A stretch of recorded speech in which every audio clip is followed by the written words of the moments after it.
বাড়ি থেকে অনেক দূরে প্রবাসে, কিন্তু তাতে কি, বছর ঘুরলে এখানেও সপরিবারে আসেন উমা। রীতিনীতি উপাচার মেনে হয় মাতৃ আরাধনা। কয়েকটা দিন উৎসবের আনন্দে মেতে ওঠেন প্রবাসী ভারতীয়রা। জার্মানির এসেন শহরে দুর্গোৎসবে মেতেছেন সেখানকার বাঙালিরা।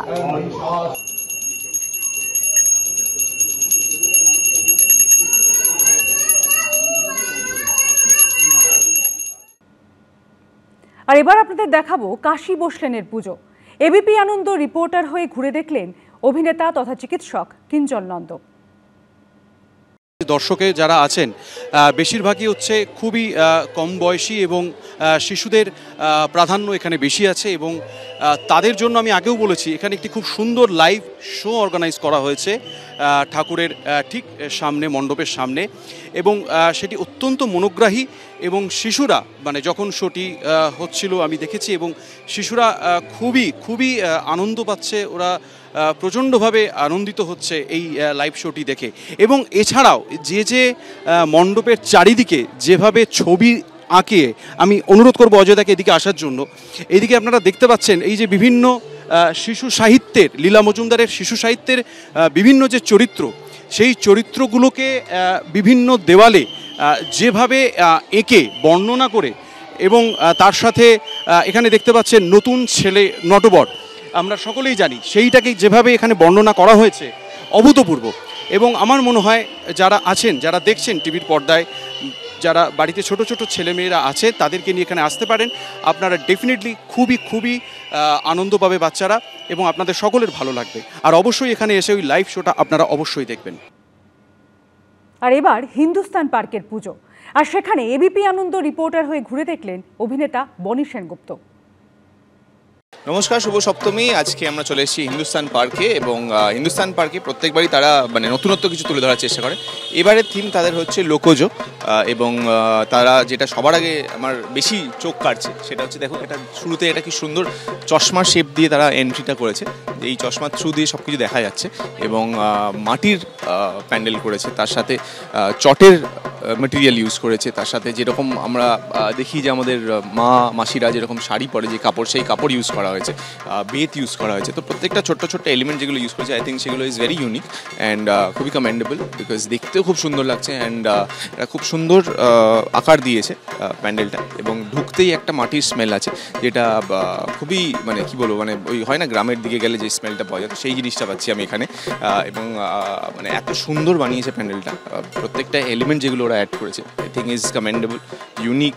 আপনারা সকলে আসুন, এখানে দেখতে পাচ্ছেন হাড়ি, বেত, প্রত্যেকটা জিনিস, প্রত্যেকটা এলিমেন্ট, পুতুলগুলো যেগুলো বানিয়েছে সব হাতে বানানো, এবং খুবই অসাধারণ। আমার মনে হয় যে অনেক দিন পর এরকম টাইপের একটা প্যান্ডেল দেখলাম, যেখানে একদম ইউনিক এবং অথেন্টিক জিনিসপত্র ইউজ করা হয়েছে।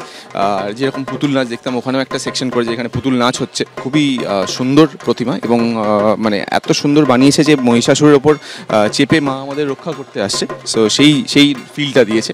এবং খুবই তার চারিপাশে ছেলেমেয়েরা আছে, তার বাহন তাকে নিয়ে আসছে এবং আমাদেরকে রক্ষা করছে।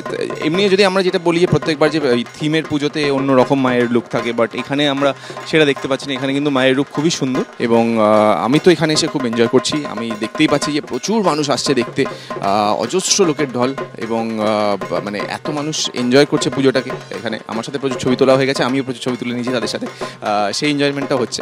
সো হিন্দুস্তান পার্ক আমার মনে হয় এবার একটা মাস্ট ভিজিট, অ্যান্ড খুবই সুন্দর একটা প্যান্ডেল করেছে, এবং খুবই সুন্দর থিম করেছে, এবং মায়ের প্রতিমাটা অসাধারণ। সো আপনারা আসুন, দেখুন অ্যান্ড এনজয় করুন হিন্দুস্তান পার্ক। শুভ শারদীয়া। আর এবার কলকাতার পাশাপাশি আপনাদের নিয়ে যাব রাজধানীতে। শারদ উৎসবে মেতে উঠেছে রাজধানী দিল্লিও। 84তম বর্ষে পদার্পণ করল নয়াদিল্লির করলবাগের পুজো। কেদারনাথের মন্দিরের আদলে তৈরি হয়েছে মণ্ডপের থিম। দিল্লিতে কয়েকটা যে সব থেকে বেশি পুরনো দুর্গা পুজোগুলো রয়েছে, তার মধ্যে রয়েছে করলবাগের এই পুজো। তারা এবার 84 বছর হচ্ছে, এবং তারা বানিয়েছেন এবার দেওভূমি থেকে যে মন্দির রয়েছে আমাদের, সেটা বানানোর চেষ্টা করেছেন তারা। এবং এই মন্দির আপনারা দেখতে পাচ্ছেন, কেদারনাথের মন্দির তারা রেপ্লিকা বানানোর চেষ্টা করেছেন। মন্দিরের পাশেই নন্দীর একটা রেপ্লিকা বানানো রয়েছে, এবং নন্দী রয়েছে, তার সঙ্গে করলবাগ এই মন্দিরে রয়েছে কেদারনাথের মন্দির সেটা দেখার জন্য মানুষ আসছেন এবং এই মন্দিরকে দেখার জন্যে অনেক জায়গা থেকে মানুষ আসছেন এবং তারা চেষ্টা করেছিলেন উত্তরাখণ্ডের যে দেবভূমি যে মন্দির রয়েছে সেই মন্দিরকে তুলে ধরার জন্যে এবং সেই মন্দির আমরা দেখতে পাচ্ছি।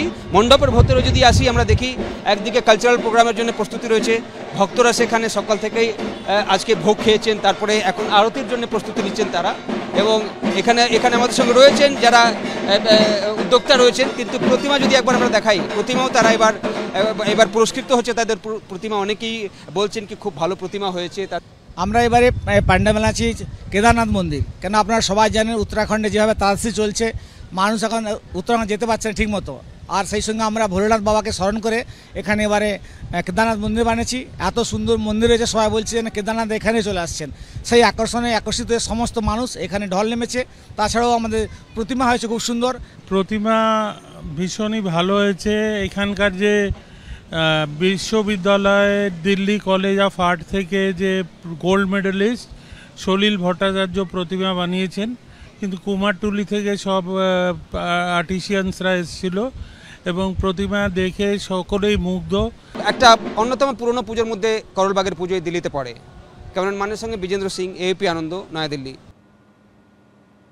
কলকাতা, দিল্লি আর এবার একেবারে বিদেশ। প্রবাসের পুজোতেও লেগেছে থিমের ছোঁয়া। আর এবার কেমব্রিজে আইসিএস কমিটির পুজোয় থিম ইউরোপের শরণার্থী সমস্যা। রীতি মেনে পুজোর পাশাপাশি আনন্দে মাতোয়ারা কেমব্রিজের বাঙালিরা।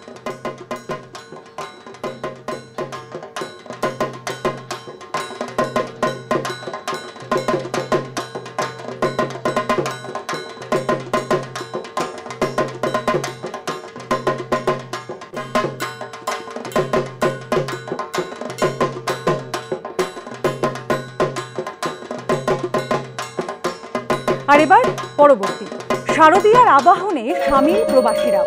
রীতি মেনে উমার আরাধনার আয়োজন ইংল্যান্ডের ব্রিস্টলে।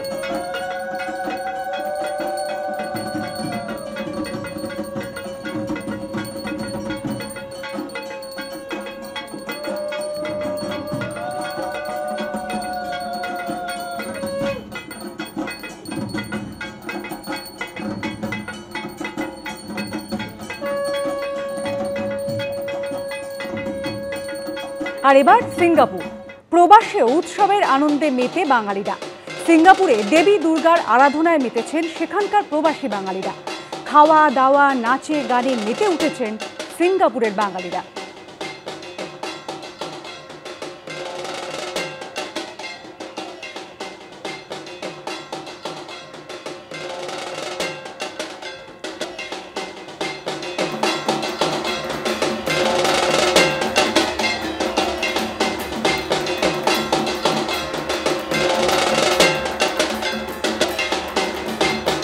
আর এবার ফ্র্যাঙ্কফুটের পুজো। প্রবাসেও পুজোর আবহ, আর সেখানে উৎসবে মেতে জার্মানির ফ্র্যাঙ্কফুটের প্রবাসী বাঙালিরা।